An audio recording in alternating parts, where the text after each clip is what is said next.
ถือว่าเขามีบุญวาสนาบุญเขาพอบุญเขาถึงยังคือกันแล้วไผสิเว้าไปก่อนเลยแม่นแล้วว่าเขาบ่ย่านแนวนึงเขาย่านย่านหยังย่านแนวนี้ย่านย่านที่พ้นนั่นแหละย่านพ้นแม่เอาแล้ว ย่านที่มันผักคิดว่าย่านผีย่านหยังย่านพ้นบ่ย่านว่าบ่คิดว่าเฮาสินอนสิคักๆสิลับๆเนาะวันนี้เฮาก็เฮ็ดอัดเนาะตัวนี้เนาะวันนี้มันสิเปียกซะทางนี้ฮะมันคือเฮาเอาไว้เครื่องไว้คล้องนะแม่นอยู่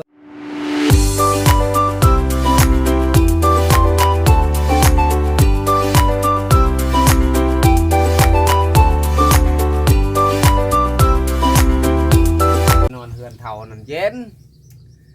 สมัครเลยเย็นจะไปนั่งนี่จะรับตานอนโหลดนี่ได้ค่อยไปค่อยเบิ่งเฮ็ดไปนี่เพราะว่ามันเพราะว่างบประมาณเฮากันมันยังบ่เพียงพอเนาะมันก็ค่อยไป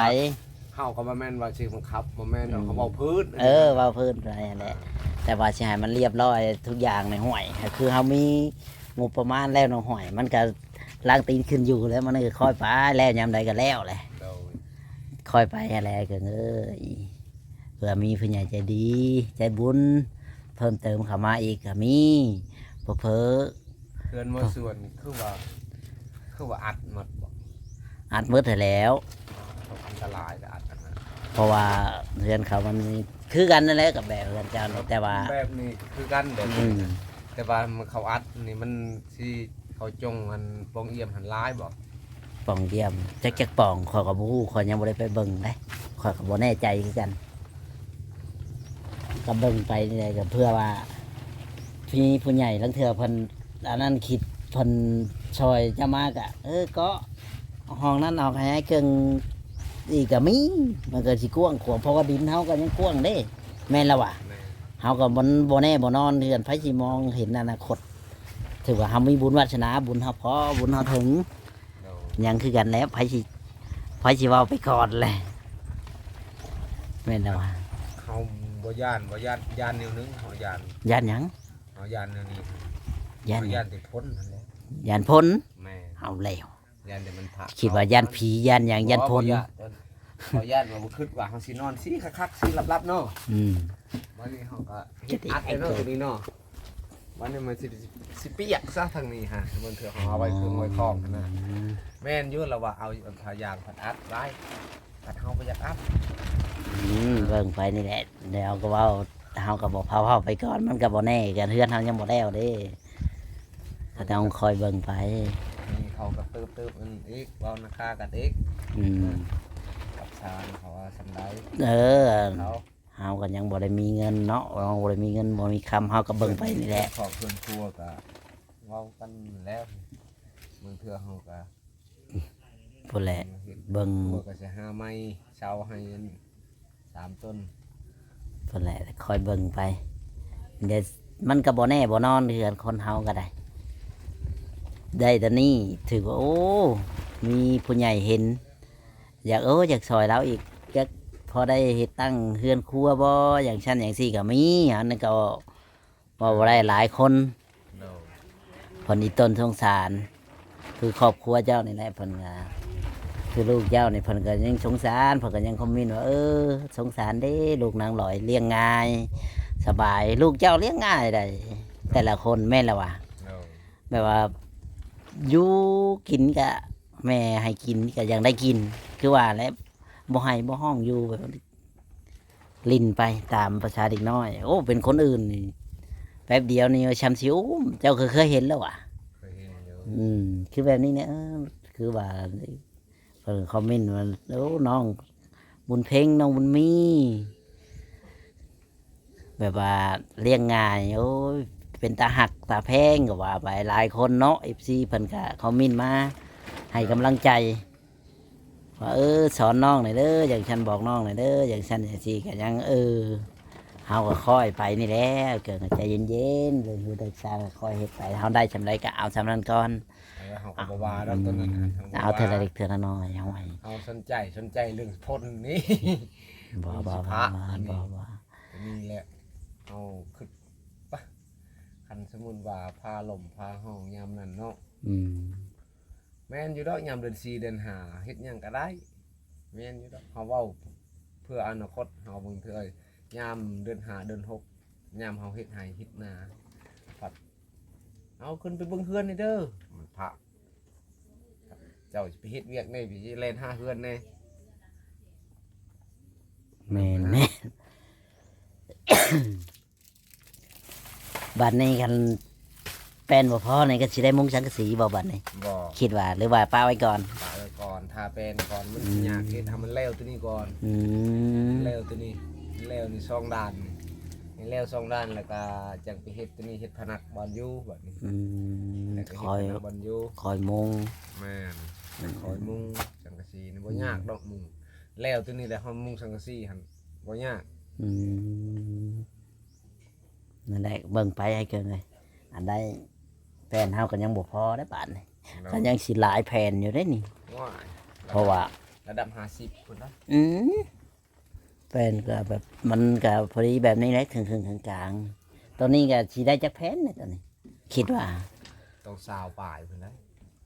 นั่นแหละเพราะว่ามัน ตัวนี้ต้องซาวพุ่นแหละ แม่นห้องนั้นก็ต้องกั้นบ่นี่ คือกันหมด กั้นห้องก็ต้องได้กั้นเลยเนาะ ตัวนี้บ่ แม่น บ่ได้กัน บริการบ่ บ่ได้กันเลย ห้อง มี ปล่อย แต่เอาตีกันเลย อืม เอาตัวนี้กันเลย แล้วตัวนี้เอาอันถ้ากลางเอาพอได้มือเทื่อเฮาได้เทื่อได้เงินได้ทุนได้ฮอนเนาะได้ซื้อตอกซื้อตู้มาอัดคือหมู อืมมันก็ว่าบ่ได้อนาคต อนาคตเฮาข้างหน้ามัน แม่น ถึงลิง แม่น 6โตห้วย ชื่ออยู่บ่ล่ะก็ยังถึกนะ ห้วยมึงเทื่อเจ้าถิ่นเจ้าทานเจ้าบ้านเจ้าเมืองเขาไปบอกก็ชื่อเด้อเจ้าคือว่าทุกลายแท้เจ้าไปซื้อเด้อลินี่6โตห้วยนำจาก 2-3 พันนี่เฮายาแล้ว อืม ว่าบ่ได้ในอนาคตข้างหน้า แม่นแม่นแม่ เขา น คิดเห็นหลายคนได้เขาเว้าพื้นหั่นน่ะ โดย หลายคนเขาเว้าพื้นไปคูกไปกระนงทุกเท่าอันน่ะหันทุก แล้วเขาเฮ็ดกระทอนั่นกระทอหันกระทอเขาใส่เกลือหันกระทอก็บ่ได้ย้ายซ้ำเว้าคนละอย่างนั้นซ้ำนี้ อืม แล้วเขาให้ขมิ้นเต็มกระทอน่ะวันนั้นไปหาป่าเขาเว้าพื้นหั่นน่ะผู้เฒ่าเขาเว้าพื้น โดย แล้วก็ไปฮอดพุ่นไปฮอดพุ่นแล้วก็เมื่อนำเขาฮอดพุ่นบัดนี้ อืม จะเอาเด้อขี้เมนนี่เด้อเหรอวะเอามือฮอดเฮือนได้เขาว่าเจ้าก็เอามือแล้วฮอดเฮือนสั้นๆนี่เจ้าก็บ่ได้เอามือซะ ลืมบ่หรือว่า บ่ นี่ แม่นลืม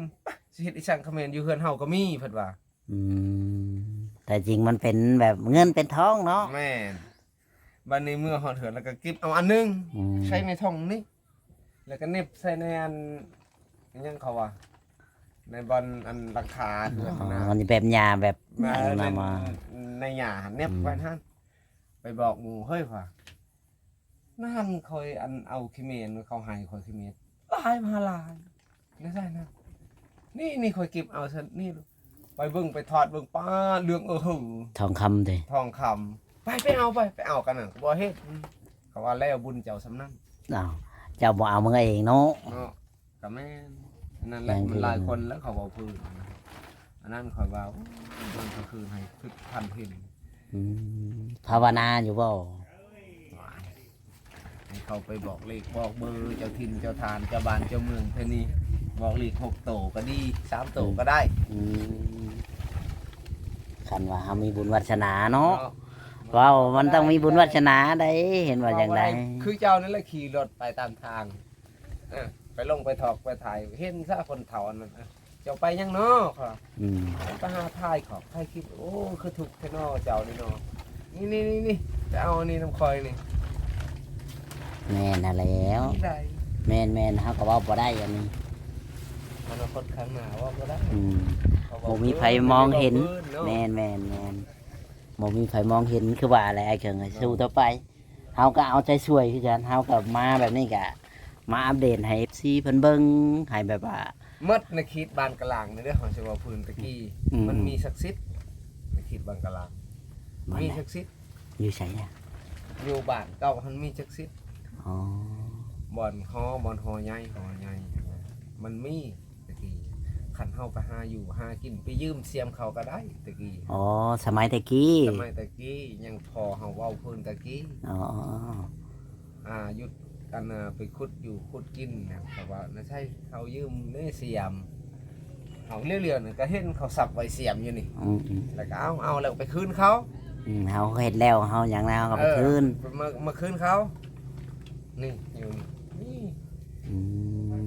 ข่อยก็เคยได้ยินคือกัน แต่ว่าตะกี้มันสิมีแบบว่า แบบเป็นน้องเป็นหยังที่ว่าไปขอหัดขอในเวลาไปบุญแบบว่าคนตะกี้เนาะสมัยตะกี้เขาว่าเขาไปขอหยังก็คือได้แล้วก็ไปคืนเขาได้บ่แม่นว่าสิเอาไปเลย โดย อันนี้ข่อย นี่ ก็เคยได้ นี่ ยิน เราพูดในเชียงห่มในทางไปเชียงห่มนี่ อืม ทางไปเชียงห่มนี่เขาหันไปบุญมันแม่นไปบุญน่ะมันมีบุญอยู่บ้านคนเดียว หน่อย ถ้าวันนั้นไปอยู่ในพูยหันเต็มพูย อืม คือพูยชำนาญแหละเงินฮะเต็มพูยวันนี้หันไปตำหลังหันแว่เขาบอมพอเท่าจะเห็นยังโอ้ยเห็นอันนี้แล้วเห็นยังนี่เอาเจ้าก็เบิ่งเอาแล้ววะเจ้าก็เบิ่งเอาอยากได้ก็เอาละเว้ยแล้ววะวันนั้นก็เอา2-3 อันโอ๊ยขี้ขานอยากไปบนเมื่อเลยเท่านั้นว่าผู้นั้นหันไปบ้าบมันไปบุญหันเจ้านี่ไปบุญต้องไปเอาบุญแท้ อืม ที่ทางเสียห่มนี่ก็มีเดี๋ยวนี้มันหมดแล้วเดี๋ยวนี้มันหมดตะกี้แล้ แม่ วน มันคุมือมันก็หมดตามอย่างตอนใช่ไหมมันก็จืดกระจางไป แม่นบ่ได้จืดบ่ได้จางได้บางเถื่อมัน หืม บ่ได้จืดได้จางได้ เพันย้ายไปอยู่บนใหม่บ่ มันย้ายไปอยู่วันใหม่ได้ อ๋อแบบว่า คนมันบ่หลายเนาะคุมือมันคนหลายแต่กี้คนมันบ่หลา บด ย ตะกี้ อืม มันเป็นที่บางบดตะกี้ อืม ไปนี่เฮาบางเถื่อมันหลายคนเห็น อืม หลายเห็นหลายแนวเขาเห็นนะ อืม หันไปหันได้ แต่ว่าคันหันเฮาไปคอส่งคอเสื้อนำเขาโอ้ยสิไปบุญไปชินไปคอนำเขาสักคักแน่แล้วไปคืนเขาก็ได้ อืมอืม ตะกี้ครับเดี๋ยวนี้ฮะมันมัดมันจืดมันจางแล้วมันบ่คือเอาเว้ย คนมัน เจ้าก็เบิ่งเอาคนในบ้านคานในเมืองเขาอะมันเป็นคือในนั้นคือกันแหละ แม่นมันขาด ขาดสามัคคี ขาดศีลธรรม แม่ อาจจะนะขาดนู่นขาดนี่คือว่าแหละเอาแล้วก็เอาไปแล้วเอาไปเลย เอาไปแล้วเอาไปเลย แบบมันก็ขาดแล้ว แม่ ครบแบบนั้นมันก็หายจืดจางไป เอา ยังคือกัน เขา แล้ว เอาพื้นไม่ใช่ก็ จักแล้วบ้านเจ้า มีอยู่ในบ้านนี่แหละ อืม แปลงหนาปั่นยังกับโบทึกอันนั้นยิงนกกับโบทึกยิงยังกับโบทึก อืม เบิ่งกว่าเขาว่าไปแปลงนานถึกเขาสิไปซ้อมเบิ่งมันเฮ็ดถึกแท้ๆบ่วันนั้นเราเด้อแปลงคอยให้คอยหนานี่เด้อก็ไปแล้วก็ไปซ้อมขี้โกะทำไปเลียปะมึงนี่บ่เอาไปเลียไปแปลงนากูให้ถึกนั่นเขาหลบอันนั้นแล้ว เรียบร้อยบ่เห็นจืดจางนั่นแหละมันเป็นแนวนั้นจะไปถ่วงอะนะ อืม อันนั้นแหละเขาว่าขันไปขูกไปก็นงเห็นหยังก็บ่ให้ท่วงมาให้ทามดึงไปใช่มาให้ทาม ลูกได้ให้นายกัน ลูกเขาทำงานแล้ว ลูกหลานลาบอ แม่ อ๋อคือเฮือนแล้วนี่โอ้พี่น้องก็สิหลายเนาะพวกนั้นก็มา นี่ก็มา ลายอยู่ แบบว่าเพิ่นมาลินบ่หรือว่าเพิ่นมาหยัง มาสีดยาไปสักยาแล้วก็มาไว้นี่ อ๋อมาแบกเฮือนป้าเฮือนลุง เออ นี่แหละนี่แหละคนเฮามันก็ค่อยไปค่อยมาอะไรก็สู้ต่อไปนั่นแหละ โดย เฮาก็เป็นกำลังใจให้เฮาก็มาแบบนี้แหละ อันนั้นก็ใครดอกเป็นนั่นอันกำลังใจให้ อืม ให้อยู่ดีมีแห้งความเจ็บอย่าให้ใดความใครอย่าให้มี สาน อน ธุ รับให้ได้เงินหมื่นนอนตื่นได้เงินแสนแบนให้เกมนี้โทษอย่าไปม่านผ่านให้จะบีแวดอายุมันควันยืนเด้อเบกซี่ทุกหมู่ทุกคนเด้อทุกมุมเด้อไทยเรือลาวหรือต่างประเทศเด้อให้อยู่ดีมีแห้งเด้อ โดยเนาะนี่แหละพี่น้องเอ้ยถ้าว่า FC อยาก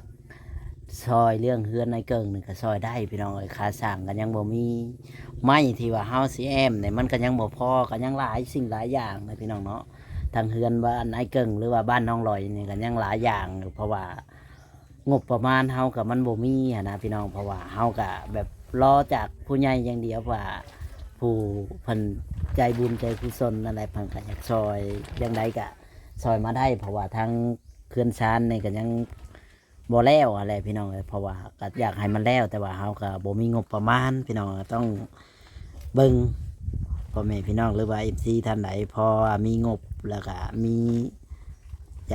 ศรัทธาอยากซอยเหลือทางครอบครัวไอ้เกิงหรือว่าน้องลอยนี่ก็ซอยมาได้ คือว่าในเปิ้นก็ยังแบบนี้เลยพี่น้องเลยเนาะเพราะว่าก็ยังขาดหลายสิ่งหลายอย่าง เพื่อสิแล้วเฮือนหลังหนึ่งก็โอ้มันโบแมนว่าใช้เงินน้อยๆนี่พี่น้องเอ้ยอันนี้ก็หมดโบแมนเป็นแสนแนวพยักรวมนี่แต่ละอย่าง แต่เฮือนอย่างเดียวเด้บ่ได้เกี่ยวกับอย่างอื่นนี่พี่น้องเอ้ยมันยังบ่กานนั่นนะยังบ่พอ ยังยังครึ่งหนึงว่าซั่นจ้ะ แม่น ยังครึ่ง50 นะ แม่นได้แล้ว50%อีก50มันก็ยังหลายอย่างนี่แหละพี่น้องเอ้ยชีวิต คือว่าในคันว่าให้ไอ้เกิงไปหาก็คือสิบ่ได้ซำนี้ดอกพี่น้องเอ้ยเนาะคิดว่าคันให้ไปหาในกะสิได้ซำนี้บ่ไอ้เกิงในชีวิตเจ้า บ่ได้ดอก จนลูกเป็นสาวก็ยังคิดว่า ได้เฮือนตูบ อ๋อ ซำนั้นแหละหันว่าได้ก็ได้ คันว่าสิได้เนาะ โดยคันว่าสิได้ คันว่า ได้ก็ อยู่แบบนั้นคือเก่า อยู่แบบนั้นคือเก่า อ๋อเชิญมัน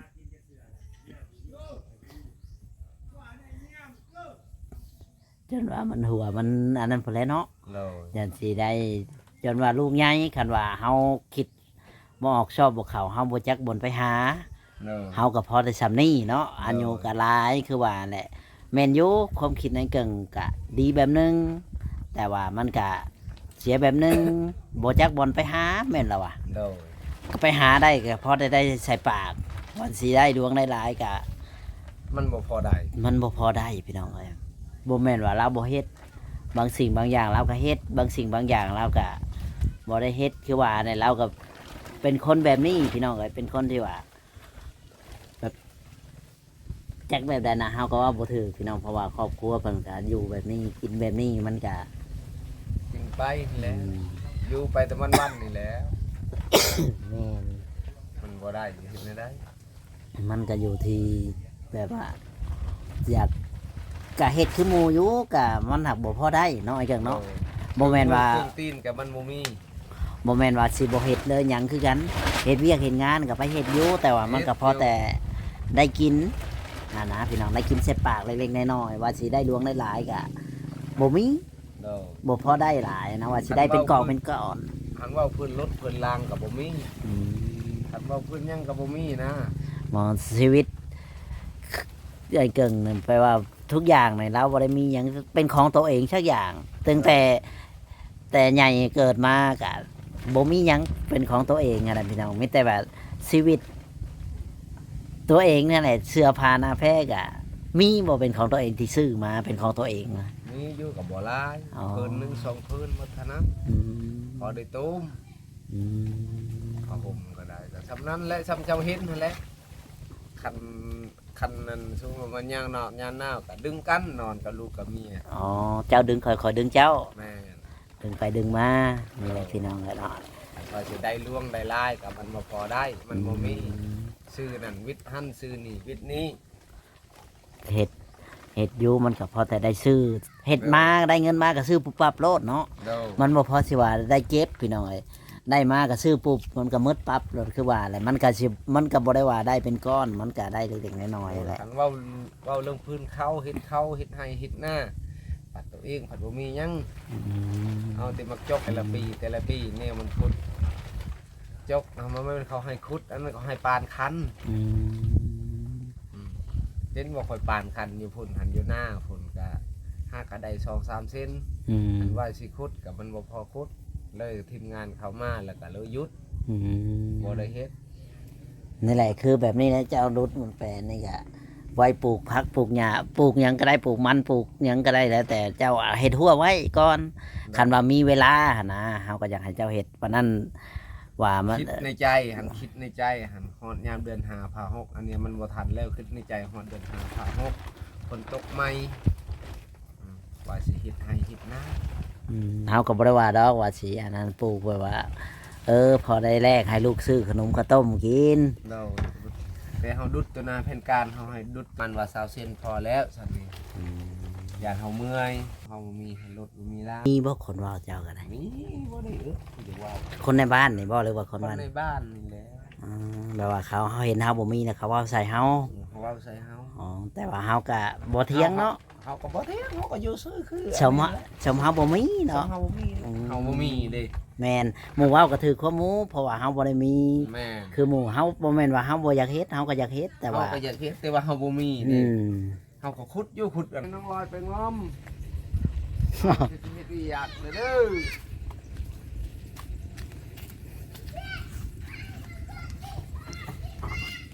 เป็นบ่ใหม่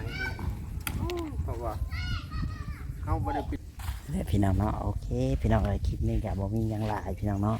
ถ้าว่าผิดพลาดประการใดก็ขอโทษขออภัยนำเด้อพ่อแม่พี่น้องฝากกดไลค์กดแชร์กดติดตามให้กำลังใจบ่จ้อยนี่เด้อพี่น้องเอ้ยเนาะคลิปนี้บ่เจอขอจบคลิปลงเพียงเท่านี้สวัสดีและสบายดี